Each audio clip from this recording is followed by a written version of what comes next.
बांगलादेशच्या सर्वोच्च न्यायालय बार असोसिएशनने भारत सरकारला त्यांच्या पदच्युत पंतप्रधान शेख हसीना यांना परत पाठवण्याचे आवाहन केले आहे।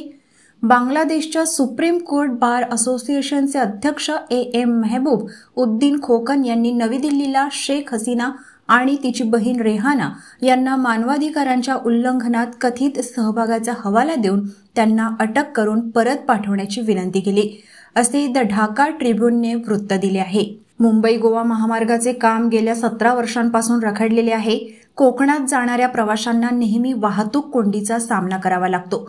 मुंबई ते कोकणचा प्रवास खडतर असतानाच राज्य सरकारने मुंबई गोवा अंतर कमी करण्यासाठी कोकण एक्सप्रेस हा प्रकल्प हाती घेतला आहे। एकूण 22 गावातून हा प्रकल्प जाणार असून यामुळे मुंबई ते गोवा प्रवास 6 तासात पूर्ण होणार आहे। सध्या रस्ते मार्गे मुंबई गोवा प्रवासासाठी 12 तास लागतात, मात्र कोकण एक्सप्रेस वेमुळे प्रवाशांना जलद प्रवास करता येणार आहे। तसेच या महामार्गावर एकूण 14 ठिकाणाहून वाहनांना प्रवेश करता येणार आहे। मान्सूनचा प्रभाव असणारा कमी दाबाचा पट्टा सध्या राजस्थानपासून पूर्व मध्य बंगालच्या उपसागरापर्यंत सक्रिय असून गुजरातपासून कर्नाटकापर्यंत सुद्धा अशीच काहीशी परिस्थिती पाहायला मिळते। झारखंड ते ओडिशा भागामध्येही कमी दाबाचा पट्टा तयार होण्यास पूरक स्थिती असून या संपूर्ण रचनेचे कमी जास्त प्रमाणातील परिणाम महाराष्ट्रातील हवामानावर होताना दिसत आहेत। ऑगस्ट महिन्याच्या सुरुवातीपासूनच राज्यातून पावसानं काही प्रमाणात विश्रांतीची वाट धरल्याचं स्पष्टपणे पाहायला मिळत आहे। मध्य आणि उत्तर महाराष्ट्रासह मुंबई शहर आणि उपनगरामध्येही हीच स्थिती असताना कोकण, विदर्भ आणि राज्यातील घाट माथ्याचा परिसर मात्र इथं अपवाद ठरत आहे, कारण इथून वरुण राजानं अद्याप माघार घेतलेली नाही। महिला कुस्तीपटू विनेश फोगटने कुस्तीतून संन्यास घेतला आहे। एक भावनिक पोस्ट लिहून तिने कुस्तीला अलविदा केला आहे। कुस्ती स्पर्धा आपल्याला आईसारखी आहे, आज मी कुस्तीशी हरले असं म्हणत विनेशने ही भावनिक पोस्ट केली आहे आणि कुस्तीमधून संन्यास घेत असल्याचं जाहीर केलं आहे। ऑलिम्पिकच्या कुस्ती स्पर्धेत अंतिम फेरीपर्यंत धडक मारणाऱ्या विनेश फोगाटचं वजन 150 ग्रॅमने जास्त भरलं, त्यामुळे तिला अपात्र ठरवण्यात आलं आणि तिचं सुवर्ण पदक जिंकण्याचं स्वप्न भंगलं। ज्यानंतर निराश झालेल्या विनेशने कुस्तीला अलविदा केला आहे। पुण्यात झिका व्हायरसच्या रुग्णसंख्येत मोठी वाढ होत आहे। पुण्यावरील झिकाचे सावट काही कमी होण्याची चिन्हे दिसत नाहीयेत। शहरात एका दिवसात झिकाच्या 7 नव्या रुग्णांची नोंद झाली आहे, त्यामुळे पुणे शहरातील झिकाच्या रुग्णांची संख्या 73 वर पोहोचली आहे। पुण्यात झिका विषाणूचा धोका दिवसेंदिवस वाढताना दिसत आहे। बुधवारीही शहरात संसर्गाचे 8 नवीन रुग्ण आढळून आले आहेत। पुणे महानगरपालिकेने सादर केलेल्या अहवालानुसार यामध्ये 7 गर्भवती महिलांचा समावेश आहे। सर्वांची प्रकृती स्थिर आहे। जूनपासून आतापर्यंत सुमारे 81 प्रकरणे नोंदवली गेली आहेत। एका वरिष्ठ आरोग्य अधिकाऱ्याने पीटीआय या वृत्तसंस्थेला सांगितले की आतापर्यंत 4 रुग्णांचा मृत्यू झालाय, परंतु झिका संसर्गाव्यतिरिक्त ते सर्व इतर अनेक आजारांनी ग्रस्त होते। मनी लॉन्ड्रिंग प्रकरणांमध्ये कमी दोषी दराचा दाखला देत सर्वोच्च न्यायालयाने बुधवारी अंमलबजावणी संचालनालयाला म्हणजेच ईडीला खटला आणि पुराव्याच्या गुणवत्तेवर लक्ष केंद्रित करण्यास सांगितले। न्यायमूर्ती सूर्यकांत, न्यायमूर्ती दीपंकर दत्ता आणि न्यायमूर्ती उज्ज्वल भुयान यांच्या खंडपीठाने संसदेत दिलेल्या निवेदनाचा दाखला देत म्हटले की दोषसिद्धीचे प्रमाण वाढवण्यासाठी ईडीने काही वैज्ञानिक तपास करावा। केंद्रीय गृह मंत्रालयाने 6 ऑगस्ट 2024 रोजी लोकसभेत सांगितले की ईडीने 2014 ते 2024 या कालावधीत मनी लॉन्ड्रिंग प्रतिबंधक कायदा अंतर्गत एकूण 5297 प्रकरणे नोंदवली, तर 40 प्रकरणांमध्ये दोषी ठरवण्यात आले। भारतीय रिझर्व्ह बँकेने आपले चलनविषयक धोरण जाहीर केले आहे। यावेळी आरबीआयने रेपो रेटमध्ये कोणताही बदल न करण्याचा निर्णय घेतला आहे। आरबीआयने आपले नवे पतधोरण जाहीर केले आहे। यावेळी देखील आरबीआयने आपल्या रेपो रेटमध्ये कोणताही बदल केलेला नाही, त्यामुळे सध्या रेपो रेट 6.50% कायम असेल। गुरुवारी म्हणजेच 8 ऑगस्ट रोजी भारतीय रिझर्व्ह बँकेच्या चलनविषयक धोरण समितीची महत्त्वाची बैठक पार पडली।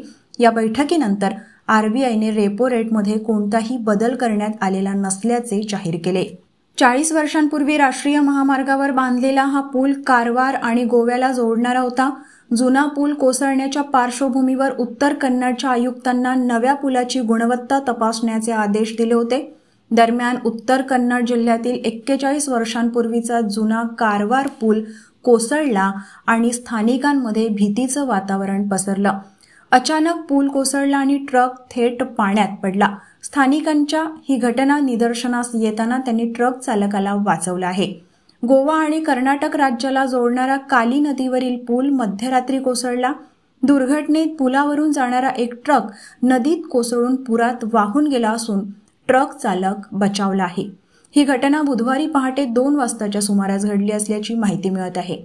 दरम्यान पोलिसांकडून मिळालेल्या माहितीनुसार गोव्याहून कर्नाटकातील हुबळी शहराकडे एक ट्रक या पुलावरून जात होता. कंपनीतील कर्मचाऱ्यांनी बेचैनी आणि श्वास घेण्यास त्रास होत असल्याची तक्रार केल्यानंतर त्वरित कंपनीत तपासणी करण्यात आली. त्यावेळी अमोनिया वायूची गळती सुरू असल्याचे लक्षात आले. त्या झाल्यानंतर मुख्य रेग्युलेटर त्वरित बंद करण्यात आले. त्यामुळे मोठा अपघात टळला. पुणे शहराजवळ असलेल्या यवत येथील एका कंपनीत धोकादायक प्रकार घडला. फूड प्रोसेसिंग युनिटमध्ये अमोनिया वायूची गळती सुरू झाली. यामुळे कारखान्यातील काम करणाऱ्या 17 जणांना रुग्णालयात दाखल करण्यात आले आहे. 17 जणांमध्ये अनेक महिला असून एका महिलेची प्रकृती चिंताजनक असल्यामुळे तिला ICUमध्ये ठेवले आहे. यवत जवळील भाडगाव येथे बुधवारी सकाळी ready to eat food processing युनिटमध्ये ही घटना घडली. महाराष्ट्र विधानसभा निवडणुकीच्या तयारीसाठी काँग्रेस पक्षाने कंबर कसली असून काल पक्षाच्या नेत्यांची महत्त्वपूर्ण बैठक राजधानी मुंबईत पार पडली. या बैठकीत आगामी निवडणुकीसाठीची रणनीती आणि महाविकास आघाडीचे जागा वाटपावर प्राथमिक चर्चा करण्यात आली. तसंच पक्षाचे नेते आणि राज्याचे माजी मुख्यमंत्री पृथ्वीराज चव्हाण यांच्यावर महत्त्वाची जबाबदारी सोपवण्यात आली आहे. याबाबत काँग्रेसचे प्रदेशाध्यक्ष नाना पटोले यांनी माहिती दिली आहे. नाना पटोले यांनी म्हटलं आहे की महाविकास आघाडी म्हणून आम्ही एकजुटीने विधानसभा निवडणुकीला सामोरे जाणार आहोत. राष्ट्रवादी काँग्रेस पार्टीचे अध्यक्ष शरदचंद्र पवार यांनीही हीच भूमिका मांडली आहे. काल झालेल्या बैठकीत विधानसभा निवडणुकीसाठी जागा वाटपावर प्राथमिक चर्चा झाली. तसंच राज्यातील इतरही महत्त्वाच्या विषयांवर चर्चा करण्यात आली. माजी मुख्यमंत्री पृथ्वीराज चव्हाण हे काँग्रेस पक्षाच्या जाहीरनामा समितीचे अध्यक्ष असतील. त्यांच्या नेतृत्वात समाजातील विविध घटकांशी चर्चा करूनच लोकाभिमुख असा जाहीरनामा जनतेसमोर सादर केला जाईल असं पटोले यांनी सांगितलं आहे. विदर्भात 2 वैज्ञानिकांची संशोधनाच्या क्षेत्रात प्रतिष्ठेचा मानला जाणाऱ्या राष्ट्रीय विज्ञान पुरस्कारासाठी निवड झाली आहे. वैज्ञानिकांच्या क्षेत्रात भारतीय नोबेल पुरस्कार म्हणून ओळखला जाणारा रसायनशास्त्राचा शांती स्वरूप भटनागर पुरस्कार मूळचे यवतमाळ जिल्ह्यातील डॉक्टर विवेक पोलशेट्टीवार यांना जाहीर झाला आहे. तर अकोला जिल्ह्यातील सुपुत्र प्रोफेसर महेश काकडे यांना गणित आणि संगणक विज्ञान क्षेत्रातील संशोधनासाठी राष्ट्रीय विज्ञान पुरस्कार जाहीर झाला आहे. 23 ऑगस्टला दिल्लीत राष्ट्रपतींच्या हस्ते या वैज्ञानिकांचा गौरव करण्यात येणार आहे. पोलशेट्टीवार हे यवतमाळ जिल्ह्यातील मुकुटबन या छोट्याशा गावातील मूळ रहिवासी आहेत. सध्या ते टाटा इन्स्टिट्यूट ऑफ फंडामेंटल रिसर्चमध्ये प्रोफेसर आहेत. तर महेश काकडे हे Indian institute of science Bengaluru येथे कार्यरत आहेत. पोलशेट्टीवार यांना हवेतील कार्बनचे घटक वेगळे करून त्याचे उपयोगी घटकात रूपांतर करण्याबाबत संशोधन केले आहे. प्रदूषण मुक्तीच्या दिशेने टाकलेले हे महत्त्वाचे पाऊल मानले जाते. हरियाणा सरकार महिला कुस्तीपटू विनेश फोगट हिचं मेडलिस्ट सारखंच स्वागत करणार आहे.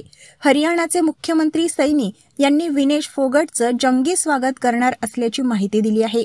हरियाणाचे मुख्यमंत्री नायब सिंग सैनी आणि हरियाणाचे माजी गृहमंत्री अनिल विज यांनी भारतीय कुस्तीपटू विनेश फोगटला ऑलिम्पिकसाठी अपात्र घोषित केल्याबद्दल आणि निवृत्तीबद्दल वक्तव्य केलं आहे.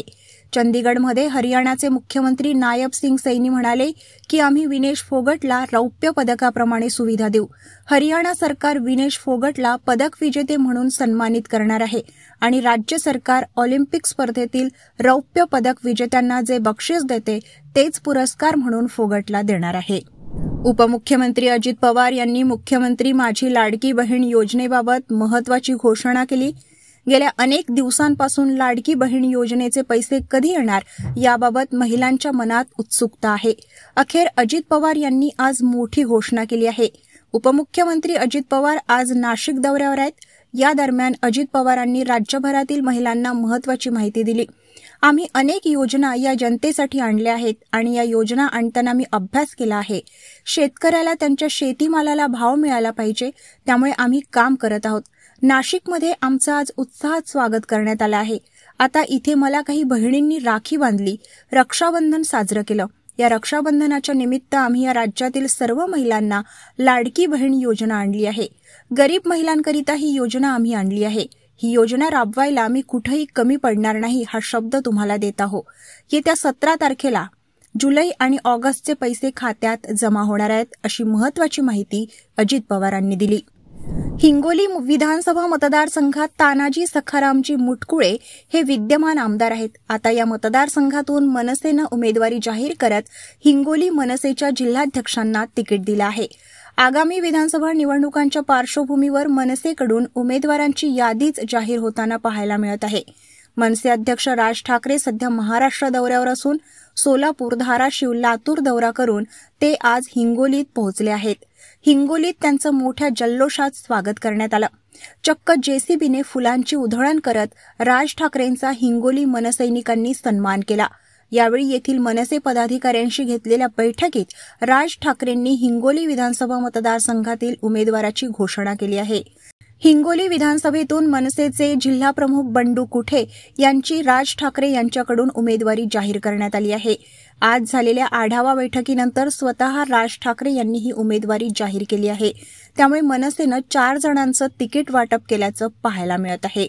विधानसभा निवडणुकीच्या पूर्वीच राज्यातील महिलांसाठी मुख्यमंत्री लाडकी बहीण योजना सुरू केल्यानंतर लाडक्या भावाला काहीच मिळाले नसल्याची टीका विरोधकांनी केली होती.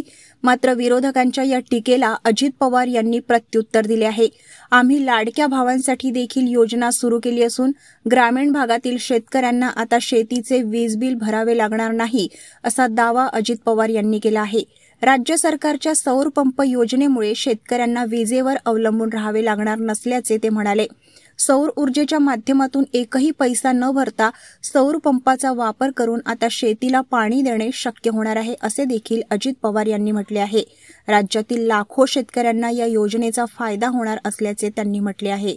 काँग्रेस नेते खासदार राहुल गांधी हे 20 ऑगस्टला महाराष्ट्र दौऱ्यावर येत आहेत.